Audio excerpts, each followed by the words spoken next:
Hello and welcome to another episode of Divorce TV.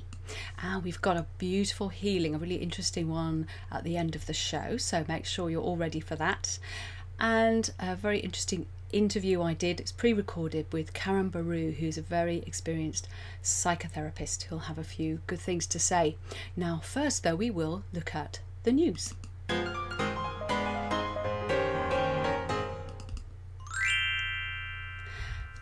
First story comes from the Daily Mail.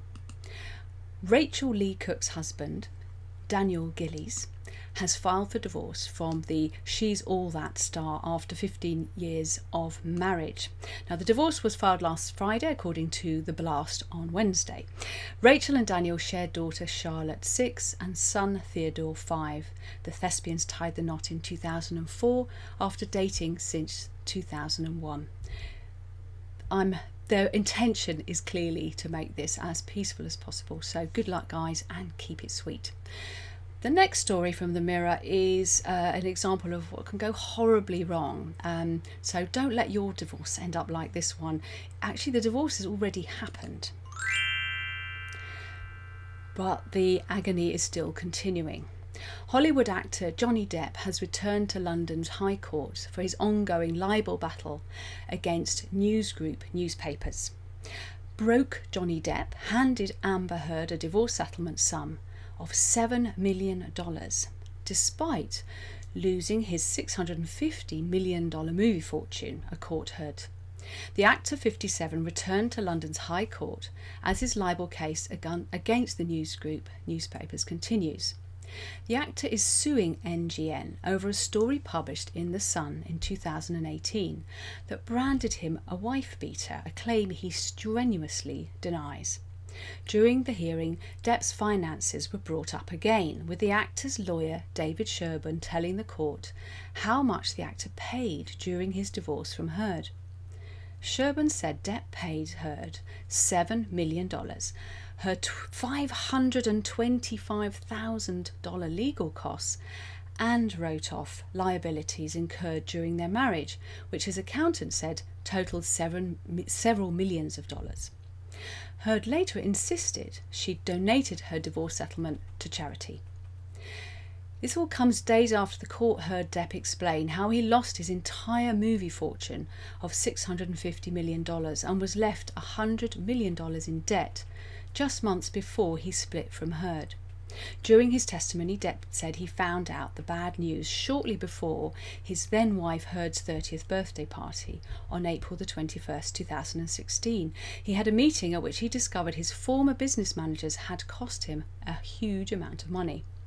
The court heard how Depp wanted to run a DNA test on the poo found in his bed to determine who it belonged to.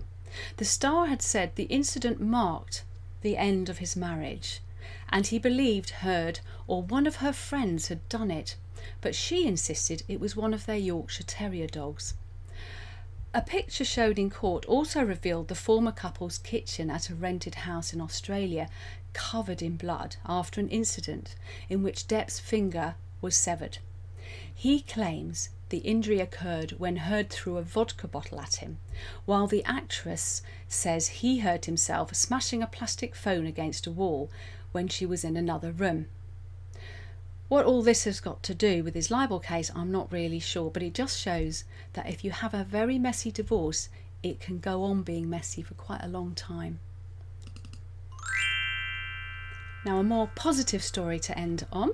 Kelly Clarkson was left speechless by a 12-year-old in his message about overcoming loss and sadness, but confessed it's what she needed to hear. The 38-year-old talk show host was blown away by the pre-teen's words about positive thinking to propel life forward amid her emotional divorce from Brandon Blackstock. Kelly has appeared emotional on her talk show since she filed for divorce from husband Brandon Blackstock on June the 4th. Kelly and her talent manager, ex, 43, share 5-year-old daughter River Rose and 4-year-old son Remington Alexander. She's also a stepmom to Seth, 13, and Savannah, 18, from Brandon's previous marriage. According to documents obtained by The Sun, Kelly filed papers in Los Angeles on June the 4th and cited irreconcilable differences as the reason for the split. The singer requested joint legal and physical custody, though asked the court to not award Brandon any spousal support in the paperwork. As she filmed her hit NBC show from her LA home, Kelly chatted with Giles from Fort Worth, Texas. The impressive middle schooler wrote a book called Never Give Up, which helps others overcome depression and loss. Giles explained that many people want to simply quit when battling negative thoughts. He then advises to live life with a full battery mentality and replace the mindset with only positive thoughts. As he continued his inspiring message, Kelly was speechless with her mouth wide open as she listened in. The voice coach then exclaimed, "Wow, oh my gosh," before stumbling over her words in disbelief. She continued, "I know everybody out there, somebody else probably needed this message too, but so did I. I cannot believe I'm learning so much from a 12-year-old. We need to shut up and listen to children." Couldn't agree more with you, Kelly.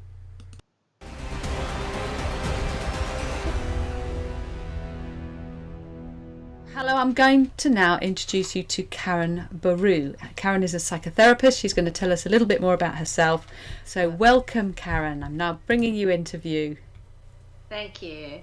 I'm Karen Burrow, qualified psychotherapist, trained and licensed in the USA, been in the UK for the last 20 years, part of the BACP. And one of my specialties in my practice is working with families of all sorts, and specializing in couples and relationships and how to help couples resolve the issues of bringing together either blended families or conflicting marriage families or whatever the system that needs to change within families are. So that really is my passion. And I guess watching people change the way they live their lives is, for me, an extremely rewarding part of what I do. There's a very famous researcher called Judith Wallerstein, who's one of the most respected divorce researchers in the world, actually. And about 5 years ago, she published a book where she had followed children of divorce for 30 years, and some of them even longer, and had then interviewed them all through the stages of the divorce and the impact that the divorce had on them. And I guess the best conclusion from this is that it is not the divorce that hurts children. It is the war between the parents. And one of my greatest passions is to work with the couple, to work out the anger, the loss, the feeling around letting go of a dream, so that they have a neutral slate to co-parent their children, so that their children don't land up growing up in a war zone. Because it is that war zone that damages the children. So one of my greatest missions with couples of any stages is, sometimes even married couples who warring all the time, they're actually living like divorced couples within a marriage. So, and often what I do see is people will get divorced, and I've had couples who've come to me 10 years after their divorce, and they're still basically in the marriage.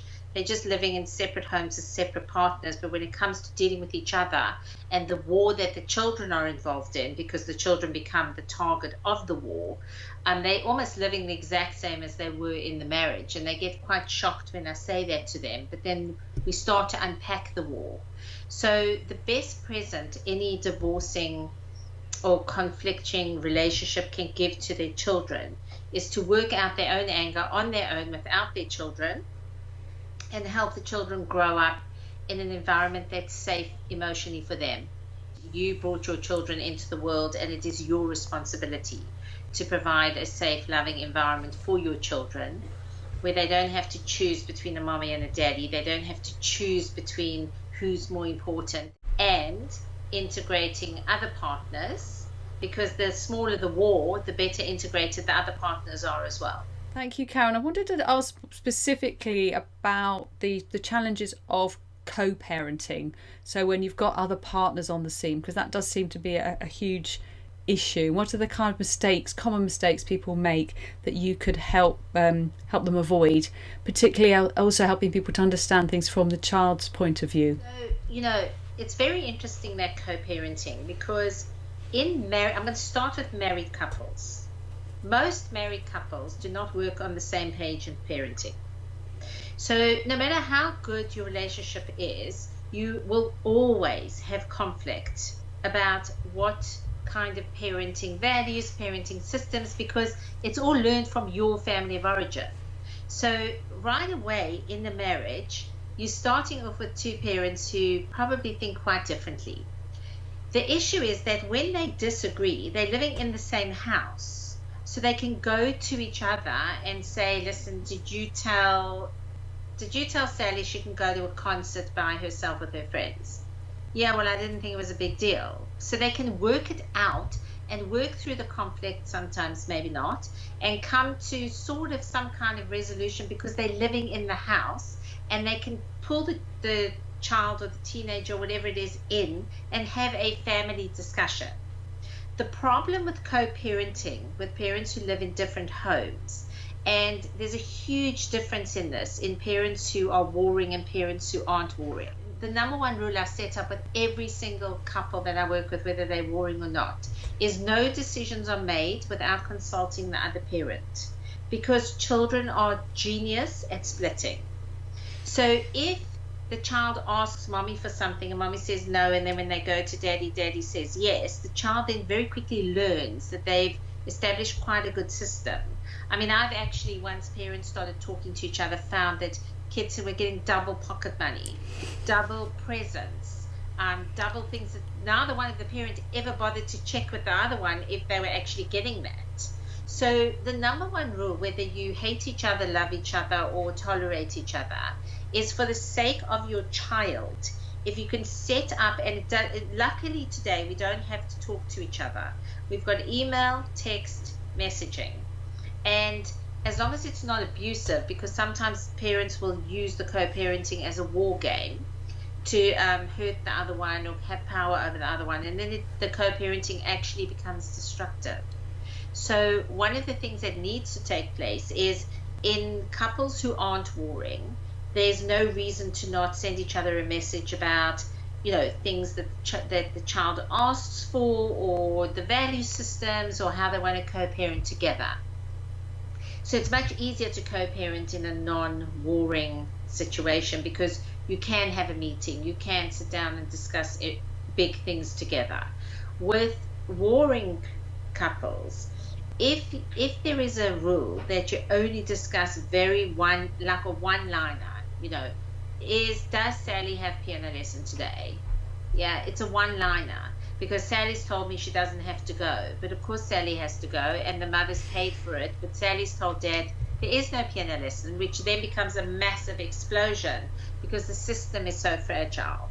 So the goal of co-parenting is to create a safety net where children can feel safe coming from both homes and both parents. Because I'm a systemic therapist, I work with the system.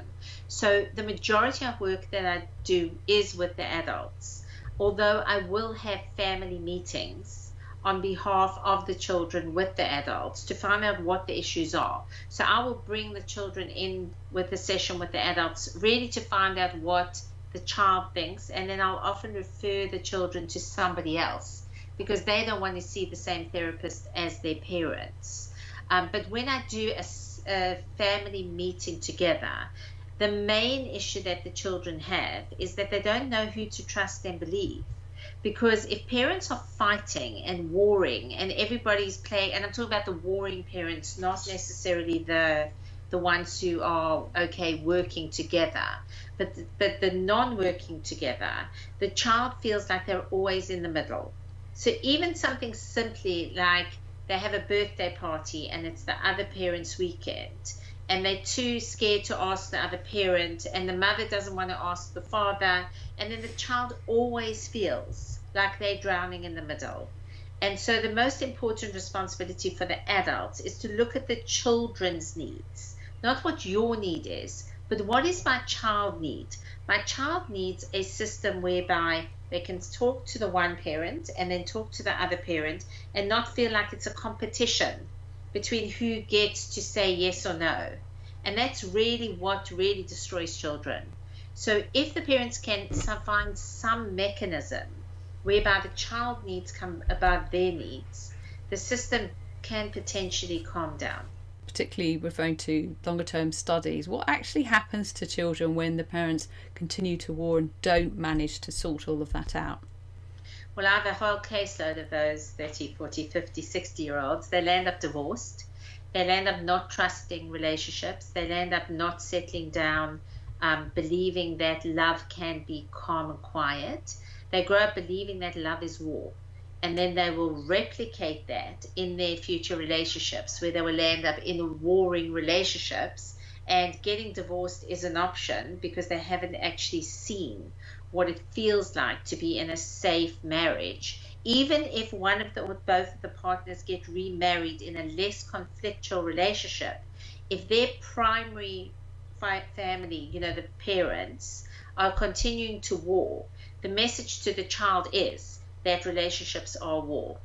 So I often get people in their 50s who've been married 3 or 4 times, and when I do their family of origin history, they'll tell me that their parents hated each other, got divorced, lived in separate houses, had a war their whole lives. So they don't feel safe that a marriage is something that's a loving, warm, holding space. It's actually a scary thing that's going to implode at any minute.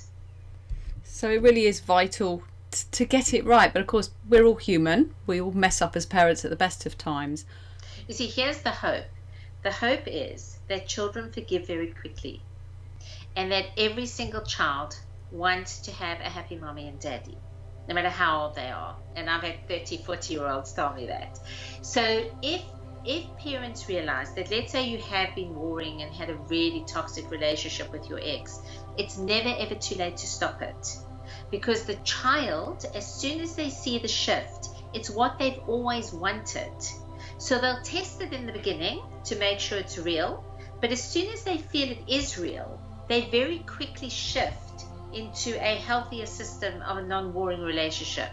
So the hope for parents is that it's never too late to stop the war.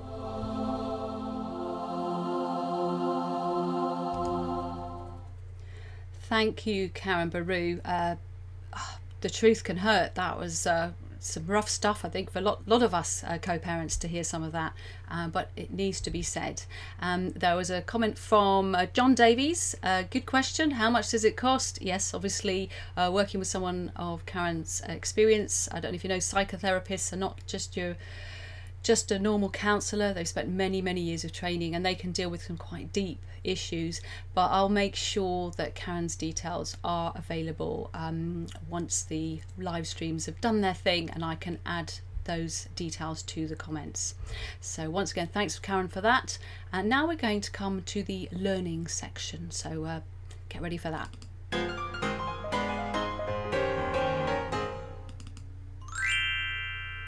So we're still on divorce first aid, which is a big section in the divorce masterclass.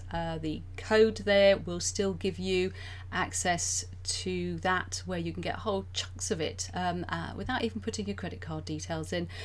But obviously I won't keep it like that forever. So if you want to check that out, please do. So we're going to talk about antiseptic stage, the cleaning wipes. Now we're going to talk about the resisting the urge to sanitize the divorce and shut the door on longer term emotional side effects too early. We're going to talk about beware of unresolved anger and hurt, making sure that's not repressed. But also I want to talk about workplace hell. Divorce is still a taboo subject, and so don't rely on HR to deal with such a private and sensitive life situation. I will start with a quote. Author Jared Kintz once wryly stated, "I wanted a divorce, so I bought myself a house to give me the incentive to stay married." That's an interesting way of thinking about it. So wipe away the tears, make it all sanitised. That's what we're encouraged to do quite early on in the divorce process. And there's some danger in that. People will suppress their anger and their hurt if no one is willing to listen. However, there is a balancing act for those around them. You don't want them to fall into victimhood either. So my advice is for you not to see them as a victim. If the people that you know who are right now going through divorce and family separation, see them just as you. No one is immune to divorce and family breakup. I certainly thought I was. I never dreamed for one moment that my kid's dad would one day reveal he wasn't happy and that our relationship would end, literally overnight. Divorce and family breakup is messy. You can wipe away the surface tears, but what about what lies lurking below? The ripples of divorce affect much, much more than just the immediate family over a long period of time, especially if the breakup involves litigation. And in the workplace, that can be hell. Stress is the number one reason for absenteeism at work. And that was a conclusion by the CIPD Simply Health Absence Survey way back in October 2011. Stress impacts negatively on employee absence rates, on the morale of fellow colleagues working in the same teams, and on the company's bottom line. So what seems not yet to be measured very well in the UK, but is it anecdotally a real life problem for employers, is the day-to-day real lives of their employees, which can, of course, they can turn hard-working, reliable staff and cause them to dissolve into overstressed, emotionally delicate workers who are suffering from that all too common life situation called family breakup. Or to use another, sometimes almost taboo word, or so it seems, divorce. As the creator of the Alternative Divorce Guide, which is basically a travel guide to stay out of court divorce, I often hear claims from employers that their employees' private lives are beyond their control, none of their business. Well, of course they are, but the question I ask is why avoid sharing information on how those employees can get support and help outside of their employment assistance program and empowering them to avoid adversarial divorce, which will only impact negatively on their families and on their work, just because there appears to be such a social stigma all around the subject of divorce. And did I say outside their employment assistance program? Yes, so because privacy is key. So especially in the early stages, employees need an independent source of information that may be sponsored by their employers, but must remain separate from them. HR may treat employees' family issues as confidential, but rightly or wrongly, the employees may not always believe that to be the case. Employers need to provide a broader, more interventionist approach, but keep out of the private lives of their employees. The UK law clearly states a duty exists for all employers to undertake an adequate risk assessment. This is in addition to employers' general duty of care required by Section 2 of the Health and Safety of Work Act 1974. An employee from O2 was awarded in excess of £100,000 in compensation in 2008, essentially because she had asked for a less stressful role in the workplace, but action was slow, and after 3 months the stress proved to be too much for her to cope with. Through such a large compensation award, employers were sent a clear message that duty of care must be clearly demonstrated to avoid possible legal action. Employment Law Watch concludes that the case is important because the Court of Appeal has made it clear that in cases of severe stress, it is not enough for an employer to provide access to a confidential counselling helpline or to refer an employee to an occupational health professional. It is likely that a more interventionist approach to managing stress is required of managers and HR professionals following this case. So divorce impacts heavily on the workplace because it increases the financial pressures, emotional turmoil and absence rates in employees. And this impacts directly on the company's bottom line. Traditional employment assistance programs are not always targeted at specific life crises like divorce and family breakup. And employees often do not access them because they need a private resource that is not under the auspices of their company. In other words, it is vital that any realistic help to be offered to people going through the family breakup needs to be outside of the EAP and independent of the employer. Otherwise, many staff will simply not use what is offered because they want to keep their private life out of the workplace, even if they are unable to spare their employer the consequences of their life crisis, or because they fear that in a time of recession, their job prospects will be impacted if employers know that they are going through a divorce. I've come across that one quite a few times. I recently spoke to a professional woman who's convinced that her work contract was not renewed as a direct result of her employer knowing that she may be divorcing. And as then a single mother, she was deemed less likely to be able to cope with the travelling involved in the job, even though she's well able to arrange childcare. What will be interesting to see over the coming years is how many companies take up the free offer of giving their staff access to online resources such as the ones that I offer. I've found a reluctance in HR to share these free resources because I believe there's still a lot of a fear around tackling sensitive issues like divorce. So if your company is giving you easy access to a free resource that can guide your friends, family and work colleagues and yourself through less stressful family breakup, you're one of the lucky ones, and please do share it with me. I want to know about it, and so I can congratulate your employers. Do we have a cultural issue at play here? Is divorce and family breakup such a taboo subject that employers just don't want to engage with the reality of their employees' personal lives? I was told by the creator of a local wellbeing event that in his dealings with employers he never uses the word stress. He speaks only of well-being. It is as if by accepting that stress exists, the employer is admitting to some kind of sin. Is it not time for employers to take their heads out of the sand and accept that employees' personal lives will not only impact on their bottom line, but also could result in litigation that could cost that employer a large sum in money? A while back I read online that some law firms are receiving payments from local employers who are covering the cost of an employee's divorce. This is understandable, especially in a smaller business where a key team member is struggling with not only the emotional fallout, but the financial cost of a litigious divorce. But would those firms not be better off encouraging stay out of court divorce by making key information accessible at an early stage? If employees use mediation or collaborative law, they're likely to suffer much less stress and avoid high ongoing costs.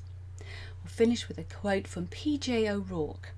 He showed he knew a thing or two about society's prejudice against divorce when he said, "Staying married may have long-term benefits.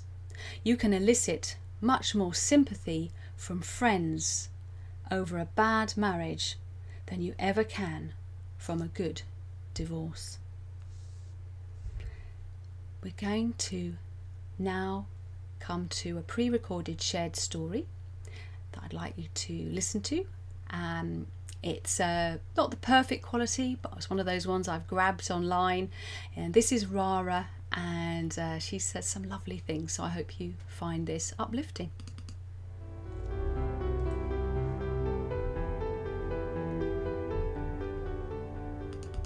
Everybody says to you when something dramatic happens in your life that you change in some way or another, and it is meant to be good for you. So in the early stages of being separated in a divorce or separation or whatever is very, very difficult. But it's really trying to find your path the way through. And I became homeless through divorce and arrived back in London about 6 years ago. That's where my journey really began. My life completely changed. I was madly in love with my husband and my life completely changed. And I have this wonderful saying, adversity brings you two things, a lesson and a blessing, and it's normally in that way. So I got the lesson pretty quickly, and the blessing is now with me now. So I'm really happy where I am and where I've got to in 13 years, and actually quite proud of where I've got to. I had a moment of complete dismantlement, and when somebody says your heart aches, I had a session for about 3 weeks where I really could have pulled, I thought I was having a heart attack. I really could have pulled my heart out. Now, if I hadn't had my children around me, I think I probably would have been very more dismantled in that. But they were grieving as well, so I had to hang on and look after them as well as myself. And that was very complicated. So trying to get through that period was tremendously difficult. And I went back to grassroots. I painted. I used to paint a lot. I started to paint. I'd never sculpted, and I longed to sculpt. So I started a session with Morley College, funnily enough, in London near Waterloo, and had the most lovely time there, putting my hands in clay. And funnily enough, when I put my hands in the clay, I burst into tears. So there was something very therapeutic about that. I run a small divorce area, called CKRP, which really just is where you can discuss the private sides of what you don't want to tell your friends. All I wanted to do was to help the homeless, because I was homeless, and I'm an ambassador of 2 homeless non-profits, and what we've done on the streets over COVID has been amazing. I didn't realise how many tears I had until eventually I couldn't stop crying any longer, because I was completely devastated when my husband left, and I just cried and cried and cried, and eventually your tears stop and you're sort of left with a void. You don't really know what to do, and eventually I sort of thought, well, I've got to improve myself somehow or another. So I took singing lessons, and for my first 2 singing lessons, 2 things shocked me. One was I cried every single minute of the first lesson and possibly some of the second. So the poor man, I think, thought, goodness me, she's real trouble. And the second thing was that I couldn't remember anything. So he said, now sing that again. And I couldn't even remember what I'd sung. And that really frightened me. And there's a loss that you have when you have trauma. You lose certain sides of your brain, and it took a very long time. I'm not sure I'm not right anyhow, but it took a very long time to gain that thought process and the memory process again, and that was what fascinated me. So I sang, and I was lucky enough to sing an album. When I'm mentoring now, which I absolutely love, so I always say to them, go back to something that you used to love. What did you do? Which part of your life which was tactile with a pen or a pencil or sewing or something that you used to love? Try and go back to that, because there's great therapy in that. Or try and learn a skill. I belong to play the drums. I've had 2 sessions on the drums. It's given me great spirit. If I had a drum set, I'd drive everybody mad. Thank you, Rara. Rara went on to, as she did mention there, run a support group for people going through divorce, and I'll be adding links to that, to all the online videos. Just a reaction, thank you for those who are sending in constructive messages. Linda Morris, I see you on Facebook. If you're not already in the Best Way to Divorce Facebook group, about to have a QR code for that come up in a minute, please do join that and pop your question in there, and I can probably help you. But obviously I don't have time to give you a full answer to that. But come on into the Best Way to Divorce Facebook group. You can find it on Facebook, and I'd be happy to help you out. And thank you, Zarbest, for your comment. You saying that divorced but happy. I find that most people are happy as long as their children are happy, and the children are happier as long as both parents are happy. That can be the challenge, but it's definitely something to always aim for. So we're going to do a quick roundup now, and then we're going to have our healing session. So get yourself ready.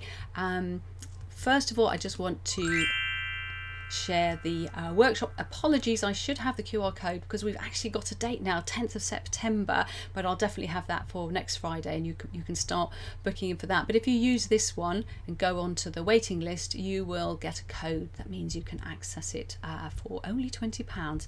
And the divorce financial workshops, this is for people in the UK. Would love to run some in the US, but these are for anyone in the UK, and you will find them extremely useful. Here is the Facebook group QR code, or simply go on to Facebook and put in Best Way to Divorce, and you'll see the group come up. You'll be very welcome. It's an international group. We have UK, USA. We do have others, and I am putting together information for other countries as well. And the Secret Divorce Group is my lovely little group where you get 30 days free if you use this QR code, and then there's a payment, but it's not very much. And that's just a great place to have ongoing support, and I've got lots of resources in there. It just helps me manage to give people ongoing support without me going mad, because I couldn't do it all by email and phone. And we're now preparing for our healing. I'm going to put the healing slide on now.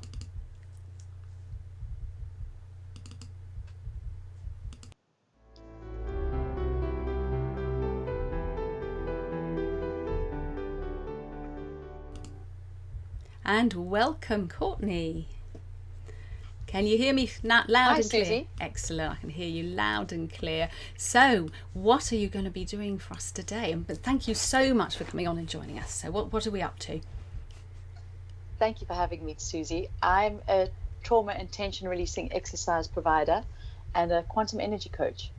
But today I'm just going to talk to you a little bit about TRE, which is trauma and tension releasing exercises. It's about letting the body let go of stress and tension that sits in the body and just let it go naturally as nature intended. So I actually fell into it. My daughters and I were involved in a harrowing hijacking, which was traumatic beyond words, as you can imagine. And I tried all the different therapies, everything from mainstream, everything from the natural side as well. And I thought I was healed, because as a parent, you just try and rationalize, keep everything in the mind, try and pretend, make sure everything's fine. And you just keep talking to yourself and thinking, no, I'm fine, I've got to get over this, got to move forward. But my daughter, my 5-year-old daughter, was my benchmark, because she kept ducking down at the back of the car all the time we'd get into the car. And I just knew, I can't live like this, and she can't carry on her life like this. So I knew I just had to keep searching for the right thing. And that's when I found TRE. It is amazing. It's the body's natural response to trauma and tension. And if you look at children from the very young age till about the age of 10, they would naturally quiver and tremor and shake when they have a big fright or a big incident would happen. And society has conditioned us to stop tremoring. We kind of clench our jaws, tighten our muscles, and just keep it together, because shaking is seen as being vulnerable and a sign of weakness. So we just don't do it anymore. And David Baselli, who came up with TRE, actually was working in war-torn countries, and he could see exactly what was happening. The little kids were quivering on his lap, and all the adults were holding it together. And in the afternoons, all the adults were either in a heightened state of anger and irritation, that fight or flight mode, or even freeze, completely dissociated, that the mind and the body completely separate. And the children were running around playing football and laughing as if nothing had ever happened. And that's when he went into it further. But for me, it's amazing. The body has a natural innate healing mechanism, and if we just give it time to heal, it can do its own thing. So today I can't teach you how to tremor in 10 minutes, unfortunately. That I'd have to do another time. But what I can do is just try and increase the mind-body loop, because in a heightened state, and divorce is just the same as any other trauma, you're in that heightened state. Your earlier colleague, Karen, she spoke of the war zone, in the anger, loss, resentment, all of those emotions that are hitting us at that heightened state. We don't think rationally. We're not in that state. It's a survival mode. So we're doing everything we can to protect ourselves and protect our kids. And in that state, we go into overwhelm. And the other lady as well was talking about emotion and just crying. That is complete overwhelm. We hit that tipping point where we just overrun by emotion. So the beauty about TRE is, once you learn it, you only need 6 sessions with a registered provider, and literally bring your nervous system all the way down to baseline. It'll give you that much more room to maneuver. Your body and your mind, everything is back in coherent state, and you can function at a baseline without being triggered, without that anger and resentment, but just back down to normal. So I'm going to start today and just do 3 exercises for you. So the first exercise, we're going to stand on the mat. Excuse me for bending, because my earphones unfortunately don't reach further. So if you could stand up while you do this exercise, stand up nice and tall. And I want you to place your feet hip distance apart, if you can see mine here. And I want you to bend your knees. And all I want you to do is roll over onto the sides of your feet. And I want you to feel the stretch on the outside of the one foot and the inside of the other. And I want you to stand nice and tall, relax your shoulders and relax your toes. It's a bit of a weird stretch. It's almost like a skiing position. Put your hands on your belly and slowly take a nice deep in breath. And as you inhale, let your belly swell. So push your belly out and breathe in for the count of 3. And then slowly exhale for the count of 5. Good. And then we're going to go through to the other side. So move the feet to the other side. Keep the knees bent. Really connect. I want your mind to really focus on that stretch in the ankles. Okay. Again, breathe in for the count of 3. Let the belly swell. And breathe out for the count of 5. Good. And again to the other side. Breathe in for the count of 3. And breathe out for the count of 5. If we could only breathe, consciously breathe as humans, you'd be surprised how we'd adapt to most things that happen to us. So breathe in again, really connecting with that stretch, and breathe out for 5. Beautiful. And then I want you to shake it out. So give it a good shake. Shake your foot and just rotate each ankle round and round, really stopping that stretch in its tracks. Good. The next exercise we're going to do is legs nice and wide apart, feet facing forward. And I just want you to bend your knees, and I literally want you just to hang forward. So just hang down, just relax, drop the head, relax the shoulders, relax the jaw, unhinge the jaw if you can, just drop it open. And I want you to connect with that inner thigh stretch that you have. Can you connect with that inner thigh stretch that you're feeling? Or anywhere else that you feel that stretch, just connect with the body. And take 3 nice deep breaths into your belly. Good. And then we're going to slowly walk your hands to the right foot, bend the right knee, and straighten the left. And just connect with that stretch on the left, that inner thigh stretch. Again, drop the head, relax the shoulders, unhinge the jaw, relax it. Even try and relax your eyeballs. I know it sounds weird, but just let them roll gently back into the sockets. And take 3 nice deep breaths into your belly. Beautiful. And then slowly walk your hands through to the other side. Bend the left knee, straighten the right. Good. And connect with that stretch.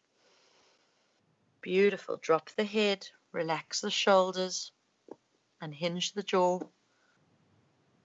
Good. So by doing this, we're really connecting with each part of the body and just reconnecting that wiring that comes from each of our body parts. Gently come back to center. Soften the knees, bend the knees some more, and I want you to walk your hands gently through your feet towards the back of the room. And again, drop the head, relax the shoulders, and just connect with that stretch. You might feel it around the back of the glutes or the back of the thighs. Just connect with whatever you're feeling. Good. Put your hands on your knees and slowly, slowly roll up. You might feel a little lightheaded, but just take it easy. Good. And then just give it a good shake. Shake the body. Good. The last exercise I'm just going to take you through is the psoas stretch. The psoas is the most important muscle, the only muscle that joins the upper half of the body to the lower half. And it's the muscle that actually brings us forward when we tense in any situation, any type of trauma or anything that's going on in our life. Even if you get quite a serious email, sometimes I find myself, I go, oh my gosh, what are you doing? You've stopped breathing and you've hunched forward. It's our basic instinct to bring ourselves forward. And that with contracting that muscle, you're contracting all the muscles in the body, slowly but surely. And if we don't release that contraction, that energy, that charge heightens how we're feeling, and also becomes discomfort, aches and pains, dis-ease, everything else that we know about. So let's connect here. You're going to go on your knee. If you need something underneath your knee, just put a blanket or a pillow. Now you're going to put your right leg forward. And I want you to put your right knee in alignment with your right hip. And I want you to scoot your toes forward so you can see all 5 toes quite clearly visible from this upright position. And put your hands on your knees for stability and hold on if you need to. Don't be shy. And then lunge forward. Beautiful. And you'll feel the stretch in this hip flexor here. Oh, it's a gorgeous stretch. Gets me every time. Drop the shoulders. Relax the belly. And just take 3 deep breaths into the belly. It's a really beautiful stretch. Good. And then after your 3rd breath, you're going to stay forward in your lunge. And I just want you to rotate round to the right shoulder. Look over the right shoulder as much as you can. Feel that stretch go further up into the psoas, right up here into the stomach. And again, 3 deep breaths into your belly. Good.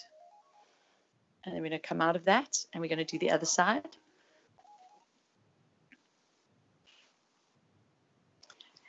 Just lunge forward. Make sure your left knee is aligned with your hip. Scoot your toes forward. Lunge forward. Make sure your toes are not underneath your knee. Good. Drop the shoulders. Relax the belly. Beautiful. Enjoy that air into the belly. Good. And then again, stay forward and then just twist to the side.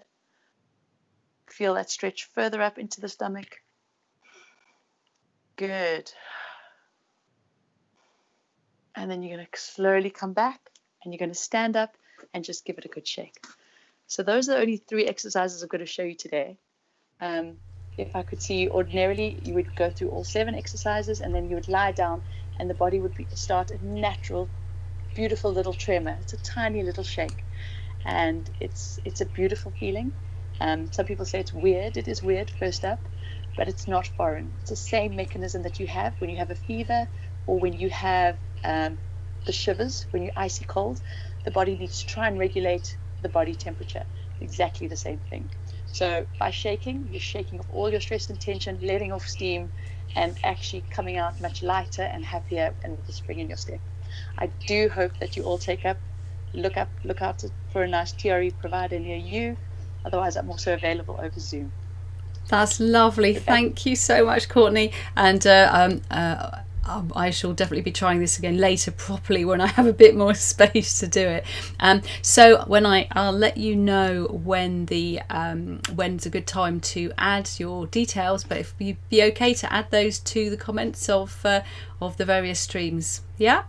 Yes, absolutely. Fantastic. And you work to Zoom, so people anywhere can access you.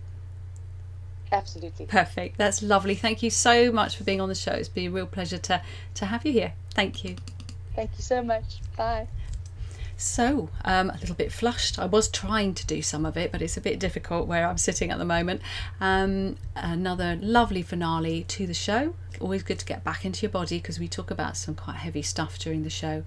And as we all know, on the battlefield of divorce and in the war of family separation, always make peace your weapon of choice.